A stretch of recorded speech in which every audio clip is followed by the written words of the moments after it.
கொடி 8 திசைக்கும் பட்டொலி வீசி பறந்திட நம் அனைவரையும் கலைப்பற்ற சேவாதாரியாக மாற்றிவிட்டார். சிவ பாபாவின் கொடி 8 திசைக்கும் பட்டொலி வீசி பறந்திட நம் அனைவரையும் கலைப்பற்ற சேவாதாரியாக மாற்றிவிட்டார். பூவிலிருந்து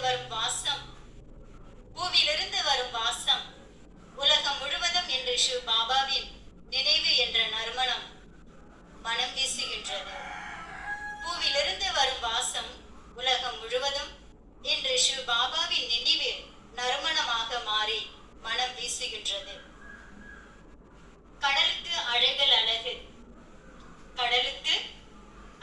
அழகு, வானத்திற்கு நட்சத்திரங்கள் அழகு, பரந்தாமத்திற்கு இந்த பரந்தாமனே அழகு.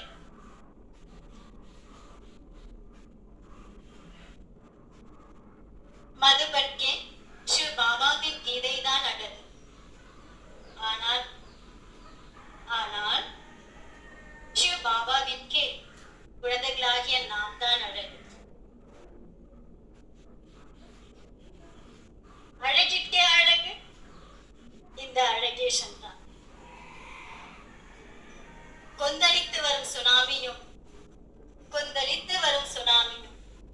வானத்தையே பிளந்து வரும் மின்னலும், யாருக்கும் அடங்காத காட்டு தீயும், அசுர வேகத்தில் வீசுகின்ற புயலும்.